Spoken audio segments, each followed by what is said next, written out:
Ndeko bato oza susu moto bakoki ko présenter na mokilité. Mais ba bébé musu babotami sika. Baba mama mususu bauti katakokombe. Bandeko musu bauti pai kongila. Ba mona ki onano te bakoki koyeba yo nani. Mwana na pamoya kota pai kongila notangi. Oui, parce que c'est un pai kongila. On était au Parlement, tu peux dire sur la Mercure n'a pas kongila. C'est qui c'est pas de chopanda, patience. Papa, moi na papa na papa naye, papa ya bana naye.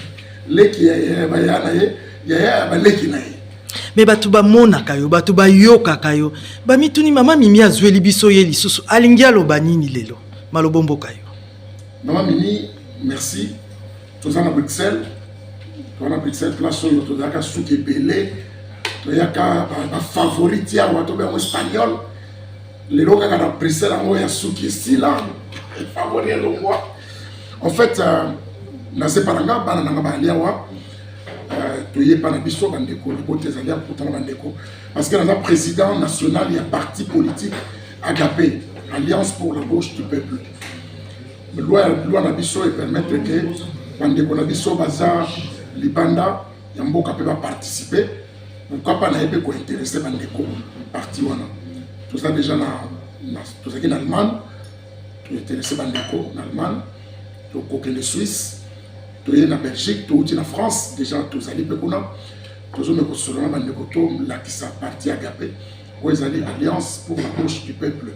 Tous on alliance pour le bien-être du peuple. Parti Oyo, ils ont une vision, ils ont une ambition. Il y a qu'on diriger comme parti, nous c'est ça, pour la conquête démocratiquement un pouvoir. Tous ont une ambition nationale, pour tous un parti national, tous ont un Sud Kivu, tous ont un Nord Kivu, tous ont un Ituri, tous ont un Grand Kassai, tous ont un Grand Katanga, tous ont un Grand Bandundu, tous ont un Congo central. Tous autres mécapoloukatos un peu partout pour même vision à bisoto anango vision ils ont dit que faut créer une classe moyenne, faut valoriser le métier, faut que savent l'importance du métier parce que le métier n'a comment décomplexé la jeune va salle qui université pour la mission universitaire avec ses recherches. Alors métier est très important pour la mission. Tous à 100 millions d'habitants. 100 millions wana. Monsieur, bonsoir. On vous a vu dans une réunion qui regroupe les Congolais. Quelles sont vos affinités avec les Congolais? Vous en connaissez? Vous partagez certaines idées avec eux? Vous aimez le Congo? Vous avez connu le Congo? Comment ça se fait que vous vous retrouvez dans une réunion qui réunit les Congolais? C'est une très bonne question. Et je m'attendais à cette question. En fait, pourquoi j'ai des affinités avec les Congolais? Parce que je suis moi-même à moitié congolais. C'est vrai qu'on peut trouver ça bizarre, un blanc. En fait, non. Je suis ici parce que il y a un parti politique, l'Agapé, qui existe,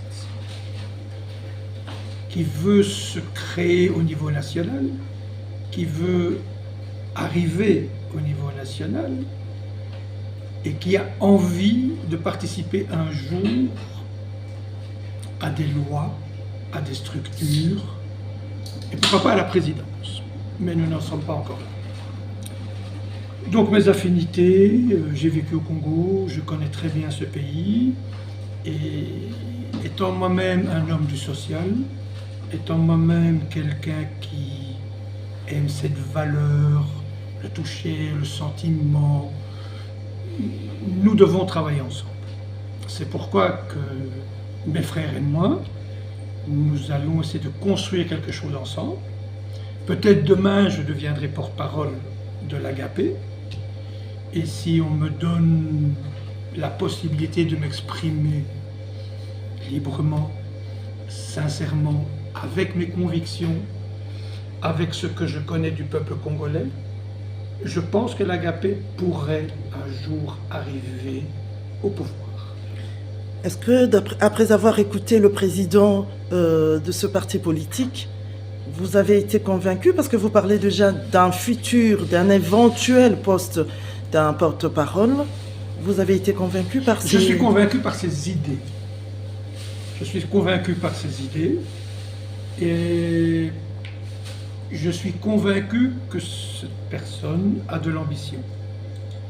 Non seulement de l'ambition sociale, mais aussi une certaine ambition politique.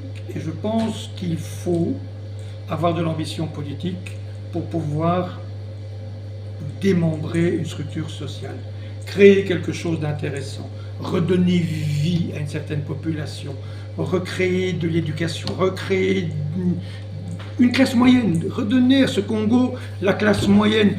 Mokili mobimba na mokonzi abengaka yo jus d'orange. Yo koti masolo yo. Oyo kolandani. Bon, Agapé ndenge ozoyoka ngo wana biso surtout na bandeko na si basi babi makambo nyonso surtout. Président ya Agapé Pacho Panda alobaki wake kitoko ya liboko ezaka ta ozambi sekle so mitatu. Alakisi biso ja boliko. Aina idea kolongola que pouvoir foka mbongo. Foka mbongo, faut bolingo ezala. Et puis adosala Agapé pour nous en position T, pour nous en pouvoir, pour nous changer ma capacité. C'est un monsieur, un grand monsieur qui n'a vu depuis 30 ans, dans la confiance de l'idée de Zopesa. Biso to lingara masole kendara na mbongo e biso bana mboka. Ye lo wazo na masolo ampiaka. Donc lakisa rotongaka na enzela te, a rotongaka na école te. Siko Agapé ngo to kendenge nini masolo, ya lingeo ka makamba mbongo te. Mais pouvoir sans argent, comment tu vas gouverner? Mon sapimo que sur la longité ma mimi. Dès que tu sangani awa tu as déjà mbongo. Ba idée et l'équipe mbongo na en espèce. Idée ne botara mbongo, mais mbongo botara na ba idée te. Topé sa chance na Agapé, tout en est toujours qui ne li poso. Totondi obotondi. Nakati ya Agapé bato mususu moni bango ndenge bavandi awa Richard Ndinga. Ye pe aza moto yo asalaka masolo ngakutu na kamwe tina moni awa. Siko yo landi nani?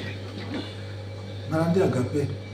Pona moni papa Pacho na moni bandeko ebele baye na ba idée ya sika.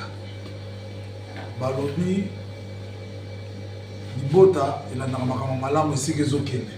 Na moni masolo asikeye ya formation ya ko revaloriser ba valeur surtout la famille. Pour moi la famille. Yango penze sengi ke na linka ko lancer appel na bandeko surtout la jeunesse. Tota la ba partie to kokota et lo basikeye oyo eye na ba valeur ya kitoko ya ko battre la ba jeune fille, ya ko battre la ba jeune garçon, ya ko battre la jeunesse. Tout le monde a avenir ya société ya lobby. Ya on a aussi na bandeko ba wa kolanda initiative ya Agapé et ko bâtissa mboka na suika bongo. Papa Richard Ndinga yo oza encadreur ya ba jeune na kati mboka Congo. Ti yo vandi na ba jeune wana ti ba parti politique e vandi wana. Donc yo lo kwasiko mona na yote Agapé ka ande mtaeli yo makambo asika. Namoni Agapé a côté pe na vision onga na salaka mango. Ponga mona salaka makambo ba formation. Namoni na ba formation nga na pesaka ya esthétique ya coupe couture et lo basikeye po ba jeune wana basala musala yango nga na côté na katwa. Banda sala musala nozwa ta subvention ya gouvernement te parti politique moko aya lobata jeune oyo abandi eloko moko malamu na nozwa te. Te nazo loko te naza wana kimbantseke naza nango na njili brasserie na wana matete na super eza wana ba jeune basilisaka to se débrouiller ka biso moko.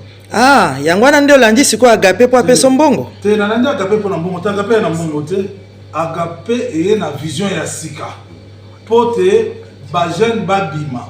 Na landi na mbongo te. Mais vision sans provision, ils appellent le rotin? Non, ya on to na combat mo te tant to kokota na kati ya musala, mo tant to kozwa pouvoir. Ne mo royati. Wana yiki ya papa kondimano ya munene. Naza on.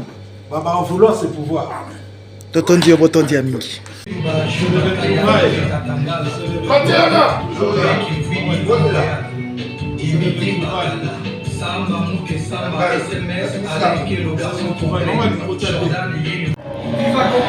Président, on vous écoute. Vive le Congo, vive Agapé. Patrick. Viva Agapé, viva Congo. Viva Agapé. Tous ensemble. Viva Agapé. Soirée Oyo Tozali ezali bongo soirée ya Agapé. Ndenge tosolaki na papa Pachopanda. Bandeko bayaki baparticipaki na soirée ya Agapé. Bazu explication ya Agapé, mais kozala malamu mingi soki toyoki bango moko. Bayebisa biso eloko nini ba retenir na parti politique oyo evandi makasi toyokaki papa Pachopanda lobi eza na ba province déjà ebele na kati ya mboka Congo et kati si frontière boyebi bien que awa na Belgique enrôlement ezosalama na ambassade. Ça veut dire que ba to ya Belgique pe ba ko voter. Papa Mbote hein. Tomoni na réunion ya monene salami awa na Agapé.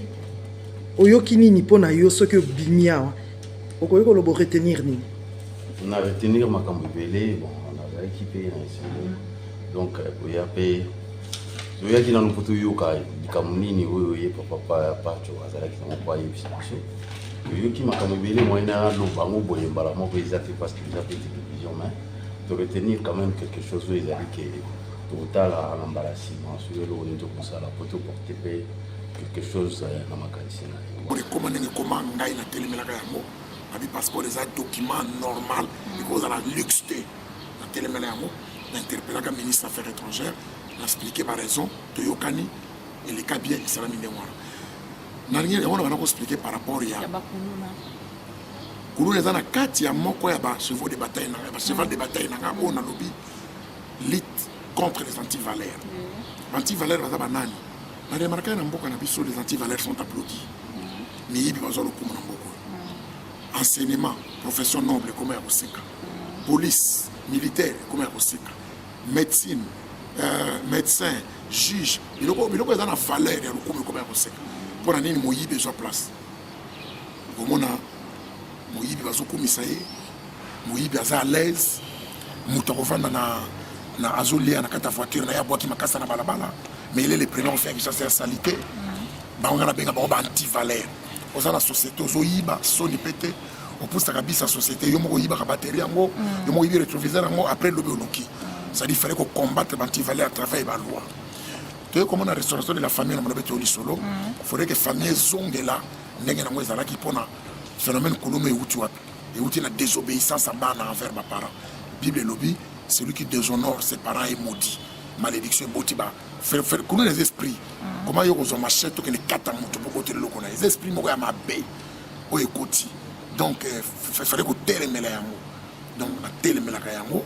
ngai mona zaki victime kuluna soki nga pacho na victime kuluna bo ba misusu okomona awa mwasi aza na zemi batoboli libumu babomi mwana babomi ye babotole charette ne bakei wana droit de l'homme afandi ni azate ici voter tolobite que siko eleki kala en fait soki tosalisa mboka tosala makasi ensemble toti kokanisa ke biso nyonso tokoli boye kaka te awa ezalaka awa biloko ebele ezalaka luxe kala leloko ebe normal c'est vrai il y a une évolution sur le plan positif to ke pe sur le plan négatif to kasi natangelo bawalas babuda bazalaki lelo te en fait nalingi naloba boye ngai mutu nalobi na yo ke l'État a failli dans sa mission d'encadrement à la jeunesse. C'est moi qui l'ai dit. Pourquoi? Parce qu'à l'époque, dans ce là, ils ont dit un système qui bois. Chaque 18 heures, nous avons des mandatés. Nous avons la police, nous avons des qui bois.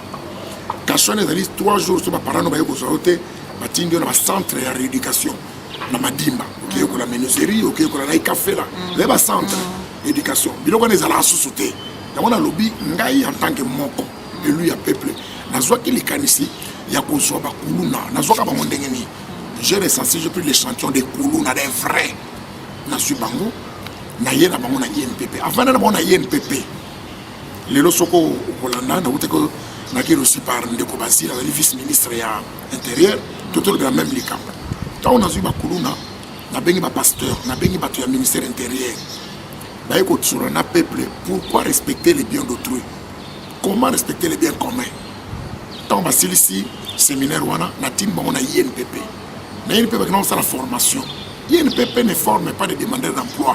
Muteko tanga possible ce que vous comme salaté. INPP forme des créateurs d'emploi.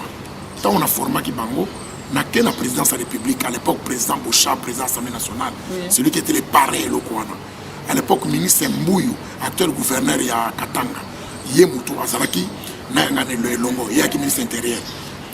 Présidence de la République, ministre actuel de Finances, Yav, à l'époque, il était dit Kabaya, chef de l'État en charge de la finance.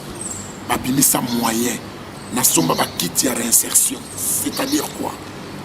Kuluna Oyo, ex-Kuluna Oyo, Silisaki la menuiserie. Tu peux savoir que tout ce qu'il faut un menuisier passe dans notre propre compte. Oyo, Silisaki la maçonnerie. Tu peux savoir que tout ce qu'il faut un maçon passe dans notre propre compte. Oyo, Silisaki la couture.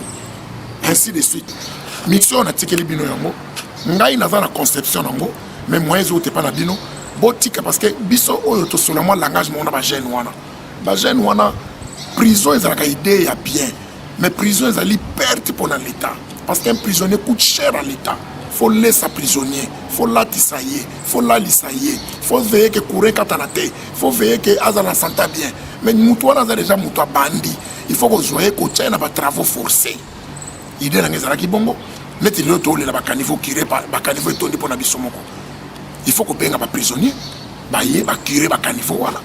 Tant que vous avez des leçons, vous curez des caniveaux, des toilettes publiques. Misala ko ça prisonnier yango wana soka purger peine na esili maintenant moi j'avais constaté que les prisonniers sortaient plus bandits que bakotaki parce que la prison bateka ka drogue la prison bateka whisky la prison ba milangi kotaka la prison ba téléphone kaka na bete basora Congo donc kene na chwapa kende pe na partout Congo ezaya biso nyonso mais Fumugimbangu asalaka tour ya Congo, chemin de la croix.